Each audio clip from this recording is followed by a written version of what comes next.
Oke, shalom rekan-rekan. Senang hari ini bisa ketemu lagi dan kita lanjutkan lagi terkait dengan spiritualitas Pentekostal. Dan ada satu tema yang perlu dipelajari dan tentunya perlu juga dievaluasi daripada teologi Pentekostal. Bagaimana hubungannya antara spiritualitas dan teologi sosial Pentekostal Asia. Nah, ini menjadi menarik untuk kita diskusikan karena selama ini orang-orang Pentakosta absen gitu ya, alpa terhadap teologi sosial. Bahkan nanti kita juga akan menemukan bahwa terkadang teologi sosial yang dilakukan semata-mata untuk tujuan misiologi, tidak pure untuk mengusahakan keadilan, mengusahakan kesetaraan equal. Itu jarang sekali gitu. Nah, nanti kita akan bahas sama-sama tentang bagaimana antara spiritualitas dengan teologi sosial daripada Pentakosta Asia. Nah, saya mulai dengan bagaimana lokus daripada masyarakat Asia ini menjadi penting untuk dikaji ya. Karena masyarakat Asia memiliki karakteristik yang sangat rekat dengan realitas perang dan penderitaan. Jadi Asia di sini sekali lagi saya memakai kata Asia bukan merujuk kepada satu teritorial negara tapi merujuk kepada karakteristik mayoritas negara-negara atau masyarakat di Asia. Nah, ngomong realitas perang dan penderitaan tentu orang-orang Asia rekat sekali dengan perang, rekat sekali dengan realitas penderitaan. Meskipun ada negara-negara baju seperti Jepang, ya seperti China, tapi banyak negara-negara Asia itu adalah negara bekas jajahan atau negara juga yang diambang-ambang kemiskinan dan penderitaan. Makanya yang kedua, kemiskinan yang parah itu merajalela di Asia. Sehingga kalau rekan-rekan nanti pelajari lebih dalam tentang teologi migrasi, maka banyak sekali orang-orang melakukan migrasi ke Eropa, ke Amerika berasal daripada Asia. Ya, salah satu teolog yang banyak saya pelajari tulisannya yaitu Gemma Tulloch. Dia memang teolog dari Katolik. Dia adalah teolog yang mencetuskan tentang survival theology, teologi bertahan hidup daripada para migrasi-migrasi Filipin, ya yang pergi ke Hong Kong, yang pergi ke Eropa. Dan alasan utama mengapa mereka mau menjadi tenaga kerja asing bermigrasi ke bangsa lain adalah karena kemiskinan terlalu parah di negara mereka. Sehingga untuk mendapatkan income agar kehidupan mereka dapat berjalan, maka migrasi menjadi jawaban. Dan kalau ngomongin migrasi di sana jangan cuma berpikir, oh dia keluar negeri, jadi pembantu. Jangan cuma lihat itu. Lihat bagaimana relasi dia dengan keluarganya terputus. Lihat bagaimana hak-haknya tidak bisa terpenuhi karena dia hanya seorang pembantu. Jadi migrasi dilakukan itu bukan suatu hal yang mudah. Tapi itu mau nggak mau dilakukan oleh masyarakat Asia demi apa? Hidup. Kemiskinan yang parah. Yang ketiga, keberagaman tradisi religius. Ya, orang-orang Asia sangat kuat dengan hal yang berbau religius dan sangat beragam sekali. Ya, memang ada beberapa negara-negara yang majority agama tertentu, tetapi dalam agama tertentu itu pun keterbukaan untuk agama-agama lain harus diberikan ruang. Yang keempat, tidak ada ganda pada kaum perempuan. Kadang kaum perempuan dianggap yang paling lemah, kaum perempuan itu dibawa daripada laki-laki.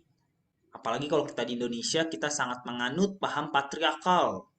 Orang itu dilihat daripada laki-laki, suku laki-laki, termasuk saya orang Batak. Makanya orang Batak bisa punya anak sampai 20, bukan pengen banyak anak, tapi ingin cari laki-laki, karena garis keturunan daripada laki-laki. Sehingga wanita itu tidak diberikan ruang yang besar untuk bisa menunjukkan eksistensi dirinya dalam seluruh kehidupan masyarakat. Nah, empat realitas inilah yang saya coba pakai sebagai karakteristik daripada masyarakat Asia. Jadi sekali lagi, masyarakat Asia tidak merujuk kepada satu wilayah, tetapi ini merujuk kepada karakteristik ya, sebagai citra diri masyarakat Asia. Lebih-lebih, bagaimana karakteristik masyarakat Asia itu kecenderungan konflik itu jadi muncul akibat kemajemukan masyarakat tadi. Akibat majemuknya bahasa budaya, maka konflik itu menjadi makanan sehari-hari yang kita lihat di lapangan. Dan batas antara kelompok etnis itu jadi sangat bias dan sangat bervariasi klasifikasi etnis yang ada di Asia. Di Asia juga ada satu kesenjangan. Memang ada masyarakat atau negara miskin, tetapi ada negara yang sangat kaya. Ada Dubai, Arab, tetapi ada seperti Bangladesh, Gibraltar, itu menjadi bangsa yang sangat miskin. Jadi ada kesenjangan antara si kaya dan juga si miskin. Ada juga relasi kuasa yang kuat, klientelisme, dan perebutan kekuasaan antara kelompok-kelompok juga sangat terlihat. Dan ini juga sebenarnya Asia menjadi lahan yang subur untuk perkembangan ekonomi. Karena memang Asia ini menjadi lumbung penelitian, lumbung uji coba gitu ya bagi para ilmuwan-ilmuwan. 5 tahun yang lalu, penelitian itu sangat berfokus ke daerah India. Makanya banyak sekali bertebaran jurnal-jurnal dari India gitu ya. Karena penelitian kiblatnya itu ke India, orang banyak ke India untuk meneliti kemajemukan di sana. Ya, penelitian ke India buat jurnal dan akhirnya bisa mencapai gelar tertinggi di dalam akademis atau struktur tertinggi jadi profesor karena melakukan penelitian di India. Nah, sekarang sebenarnya sangat banyak penelitian itu di Indonesia karena karakteristik ya suku-suku budaya-budaya yang bisa dieksplor dan bisa diperkenalkan secara internasional. Nah, saya ada menulis tentang budaya Gawai Kalimantan Barat, bagaimana itu adalah suatu upacara untuk menunjukkan rasa syukur terhadap hasil panen yang diberikan oleh Allah atau dewa mereka. Itu menarik sekali. Bagaimana budaya Gawai saya kaitkan dengan ekoteologi, teologi lingkungan. Nah, ini nih yang menjadi lumbung atau karakteristik yang terbuka bagi masyarakat Asia. Lalu bagaimana tentang Pentakosta? Tentu Pentakosta dalam pembelajaran kita ada satu ortodoksi yang dikembangkan dan digaungkan adalah konversi, baptisan dan keselamatan, konversi agama. Jadi dalam kemajemukan tadi, tetap Pentakosta sulit untuk menerima kemajemukan, melainkan mencoba untuk memasukkan kelompok lain ke dalam kelompoknya. Ya, beberapa hari ini sedang viral suatu KKR yang ada di Kupang. Dalam KKR itu dihadiri hampir 30.000 jemaat. Tentu kalau ngomongin Kupang di sana banyak anggota Gemit. Dan banyak juga orang Gemit yang datang. Bahkan ada video saya lihat orang Katolik datang. Tentu hak bebas untuk mereka datang ke sana. Tetapi dalam narasi firman diajak untuk baptisan. Bukan hanya baptisan Roh Kudus, loh, baptisan air.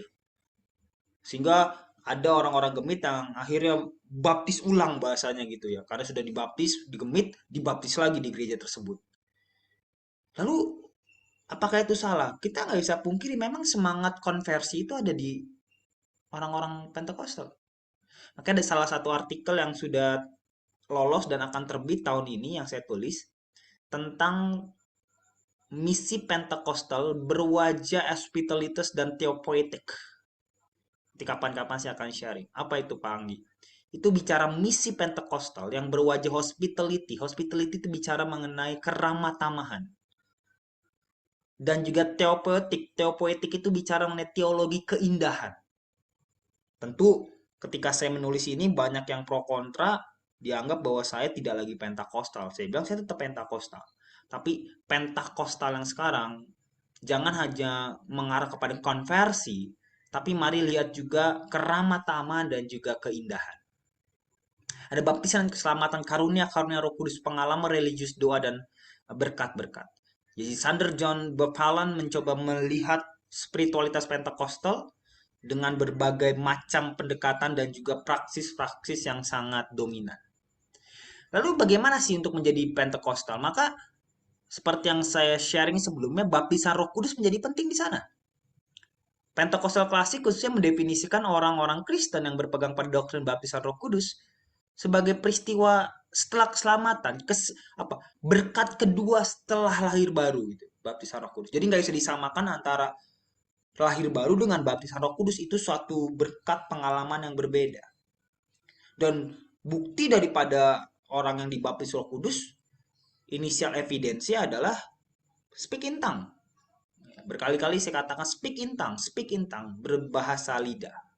Ada juga Injil sepenuh, Ya, ada yang four, ada yang five. Yesus Yesus sebagai juru selamat, penyembuh, pembaptis dan raja akan datang. Dan ini jadi empat tema di mana hampir seluruh gerakan Pentakosta memegang ini, dan dari pemahaman empat rantai ini maka muncul variasi-variasi Pentakostalisme. Lalu bagaimana ciri khas Pentakostal Asia? Ini menjadi pertanyaan menarik juga. Setelah kita melihat bagaimana keadaan masyarakat Asia, lalu spiritualitas Pentakostal, bagaimana Pentakostal Asia? Nah, saya pelajari bahwa Pentakostal di Asia pertama didorong oleh etnis Tionghoa kelas menengah yang bergerak ke atas.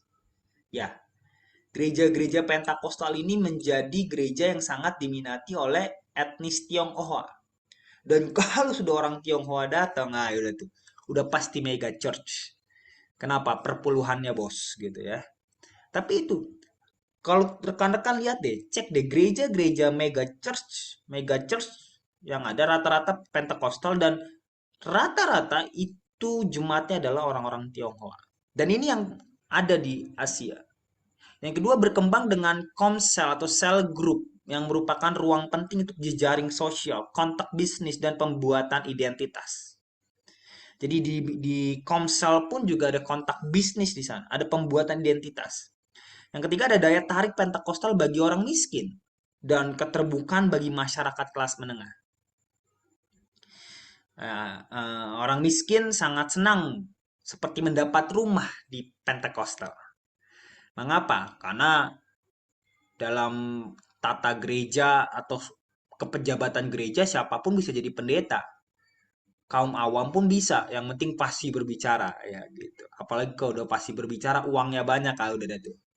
Tapi untuk gereja-gereja Protestan nggak bisa. Rekan-rekan harus kuliah dulu S1, S1-nya pun nggak boleh sembarangan. Harus STT yang ditunjuk, nggak bisa STT sembarangan. Baru bisa jadi pendeta di sana. Tapi kita bingung orang Pentakosta sekarang ya. Punya uang dikit bangun gereja jadi pendeta. Ditanya sekolah teologi mana, Roh Kudus yang ngajarin. Nah, ini kebablasan ya. Dan yang keempat, ya perawakan sentral dari pemimpin karismatik yang menyebabkan para pendeta senior menikmati rasa hormat dan pengaruh yang besar dari jemaat. Kita lihatlah, pendeta Pentakosta itu pendeta yang sombong-sombong. Oke, bapak-bapak di sini nanti, ya kakak-kakak, abang-abang lah, bapak ibu semua yang jadi pendeta besar nggak usah sombong. Karena emang kesombongan untuk ya dalam diri pendeta ini besar sekali. Mengapa? Karena dialah pusat dari kehidupan berjemaat. Pusatnya dia. Bagaimana kita mengetahui bukti bahwa pendeta jadi pusat? Lihat aja dari mimbarnya. Kalau mimbar di tengah, pasti pusatnya pendeta. Loh, maksudnya apa, Panggi? Nah, Bapak Ibu harus pelajari, ada dua posisi mimbar yang biasa dipakai oleh gereja-gereja. Pertama, itu di sebelah kanan atau kiri. Nah, ini orang-orang Lutheran biasanya menaruh mimbar di sebelah kanan atau sebelah kiri. Lalu nanti di tengahnya itu ada gambar patung Tuhan Yesus gitu, atau gambar Tuhan Yesus. Jadi pendeta itu seperti membawa jemaat untuk nih lihat pribadi Yesus. Itu gereja-gereja Lutheran. Sedangkan gereja-gereja Calvinis mimbar di tengah.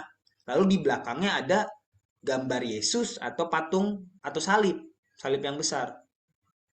Dengan makna bahwa dengarlah firman Tuhan yang kusampaikan, karena firman Tuhan yang kusampaikan membawa engkau kepada Kristus. Orang Pentakosta gimana?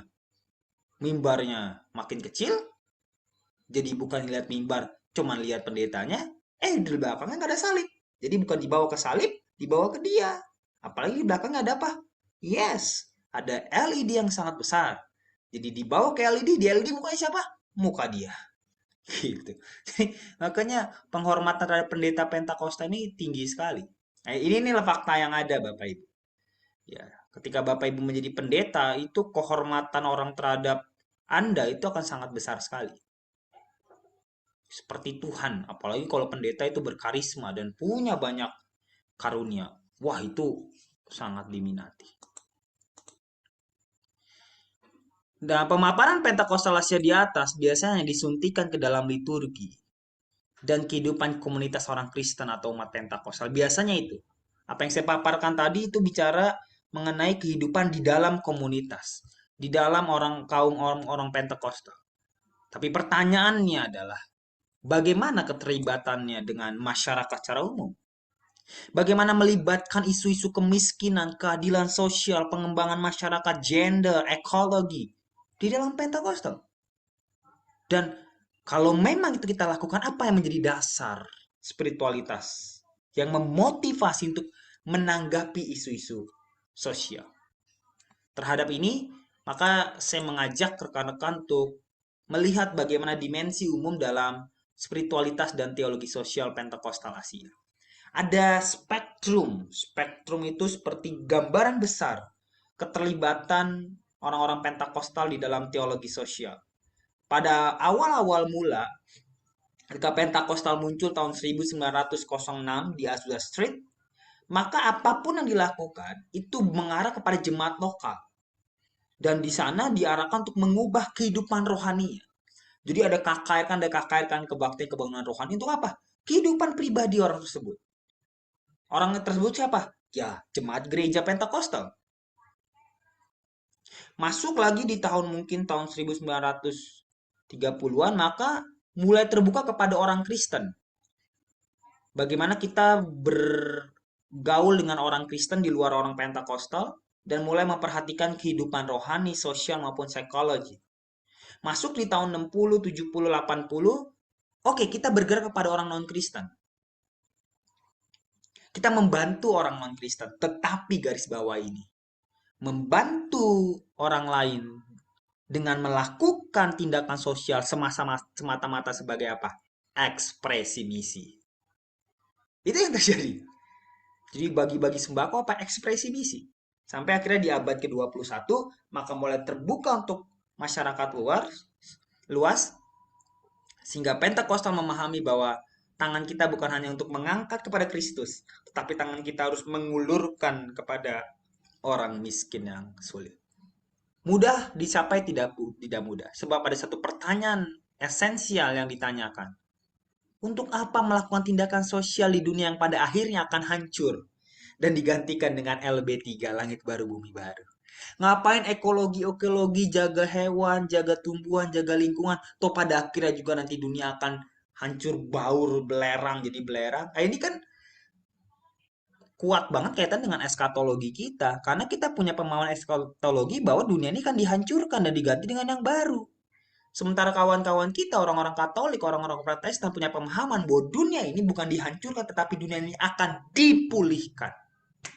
Beda ya. Dihancurkan lalu dibuat yang baru, sama dipulihkan itu beda. Dipulihkan artinya sekarang sudah ada yang rusak dipulihkan.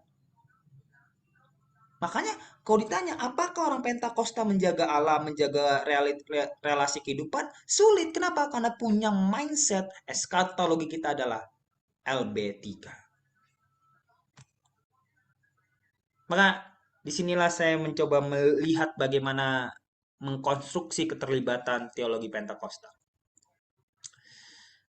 Michael Frost menulis dalam bukunya The Spirit in the Jewish People and Social Change bahwa Pentakosta bisa melakukan teologi sosial karena ada pemberdayaan oleh Roh Kudus. Roh Kudus memberdayakan agar seseorang bisa melakukan perbaikan dalam situasi sosial dan politik mereka. Dan Roh Kudus itu akhirnya mendorong orang Pentakostal untuk mengupayakan kesejahteraan sosial dengan membentuk badan atau lembaga yang bertujuan untuk melayani orang miskin. Tetapi di sini perlu sekali suatu kajian teologi terhadap keterlibatan dalam sistem dan struktur. Sebab keterlibatan tersebut mencakup keberanian yang diberikan Roh Kudus untuk mengkritik struktur yang tidak adil dan terlibat secara kreatif dan bermakna. Dan inilah sebenarnya Roh Kudus bukan hanya bicara mengenai berbahasa lidah, tetapi Roh Kudus juga bicara mengenai apa? Keberanian untuk apa? Untuk mengkritik. Ya. So jangan pernah takut untuk mengkritik struktur, sistem yang tidak adil. Tetapi bukan hanya mengkritik struktur yang tidak adil, tetapi mari kita terlibat untuk memberikan konstruksi terhadap struktur yang lebih kreatif dan bermakna. Sehingga sebenarnya kalau ditanya siapakah orang yang harusnya semakin getol, semakin giat untuk melaksanakan social change, orang Pentakosta.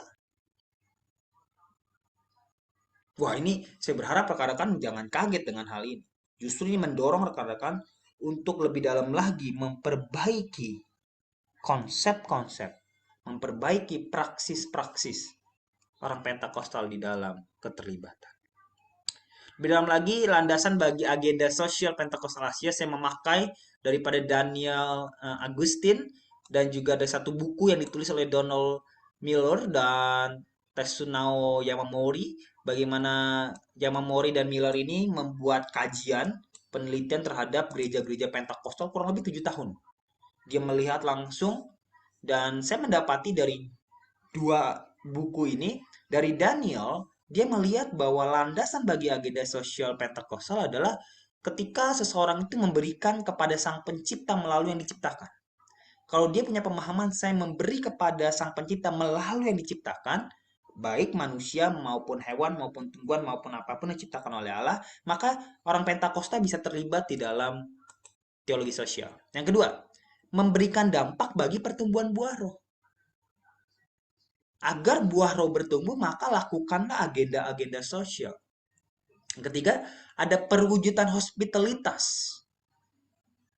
Jadi teologi sosial adalah perwujudan hospitalitas, keramataman Allah yang menyapa manusia, dan kita manusia disapa oleh Allah melalui Roh Kudusnya, menyapa dunia dengan keramataman daripada Allah itu. Dan keramataman ini akan menghancurkan sikap egoisme. Yang keempat, ada keadilan distributif yang memberikan penilaian sama antara sesama manusia. Sedangkan Miller dan Yamamori melihat bahwa ada satu konsep teologi di Pentakosta yang sangat diminati oleh orang-orang miskin adalah teologi kemakmuran. Ya, saya sudah katakan orang Pentakosta banyak hidup di dunia selatan. Dunia selatan itu adalah Afrika, Asia, Amerika Latin. Ini banyak orang-orang Pentakosta. Nah, khususnya di Asia dan di Afrika tadi sudah katakan ada satu realitas kemiskinan. Nah, untuk mereka bangkit memiliki harapan daripada kemiskinan itu, maka teologi kemakmuran itu menjadi jawaban. Di dalam Tuhan kau mendapatkan segalanya. Matius 6 ayat 33, cari dahulu kerajaan Allah dan kebenarannya, maka semuanya ditambahkan. Wah, itu membangkitkan iman orang-orang miskin sehingga mereka masuk ke Pentakosta. Yang kedua, berfokus bagi komunitas Pentakostal diberdayakan oleh Roh Kudus. Bagaimana selama ini orang-orang Pentakosta berfokus sekali bagi komunitasnya saja sebagai tempat atau wilayah iman yang diberdayakan oleh Roh Kudus. Yang ketiga, ada revolusi yang tenang. Dan di dalam untuk kaderisasi pemimpin, jadi revolusi kita itu tenang.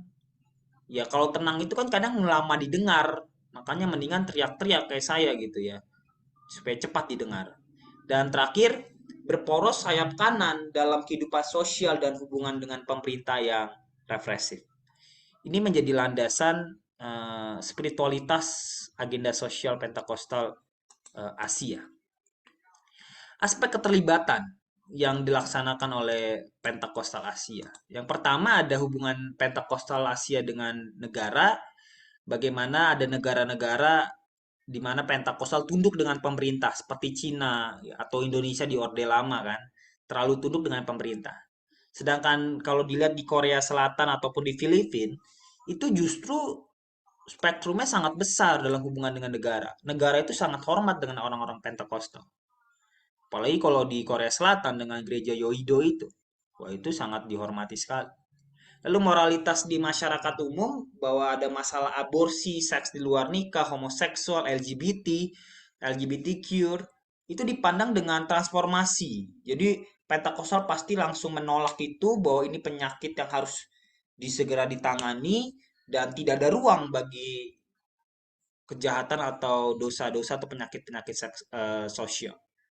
Dan terakhir keterlibatan dalam teologi lingkungan masih dalam fokus kajian untuk memperluas cakrawala, bagaimana untuk teolog ini bekerja agar masyarakat Pentakosta itu bisa melakukan reformasi pikiran agar mereka boleh membangun solidaritas, harmonisasi antar seluruh ciptaan, baik manusia maupun alam.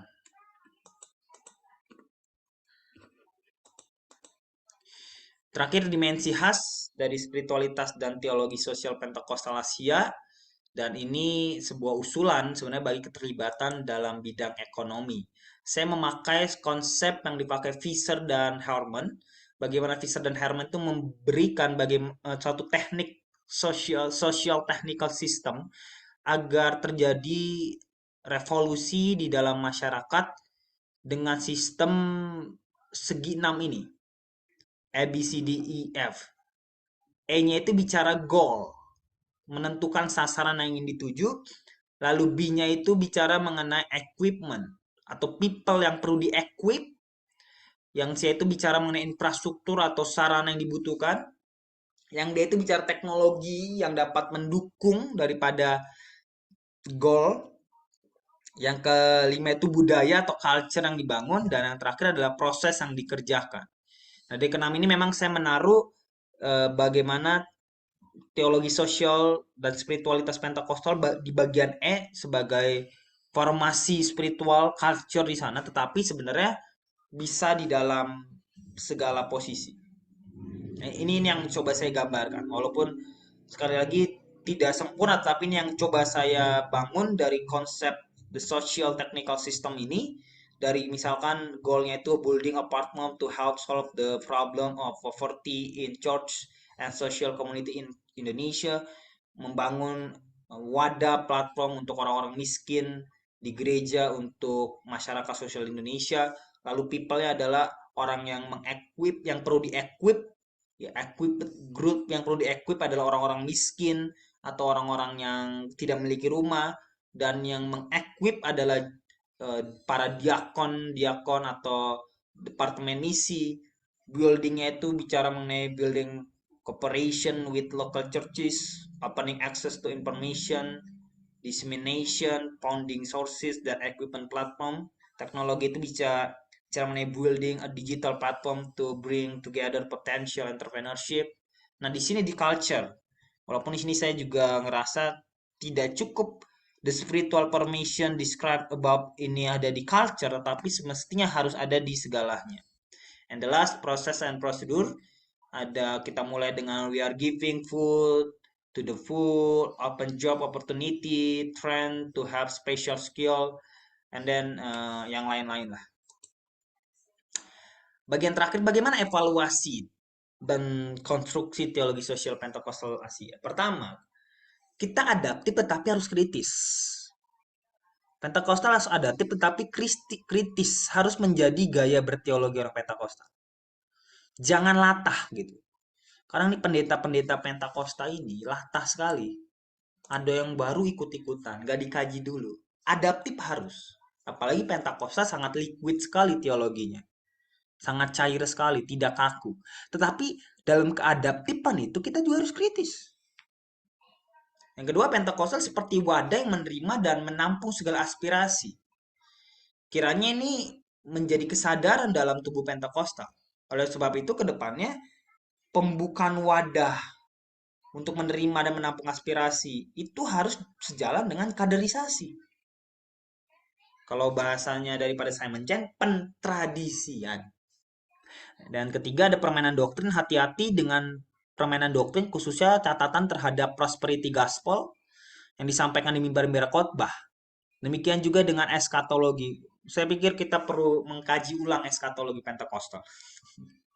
Walaupun agak letih sekali untuk melakukan itu, tapi konsep eskatologi kita akan berpengaruh terhadap dunia kita saat ini. Apa yang kita pahami akan masa yang kekal akan menjadi cara berpikir dan bertindak kita di masa sekarang. Dan terakhir, kiranya pengaruh Pentakostal jangan hanya sebatas secara populasi, bagaimana akan sampai 1 miliar pada tahun 2030, tetapi lebih daripada itu, kiranya orang Pentakostal juga berpengaruh atau berkontribusi bagi isu-isu sosial.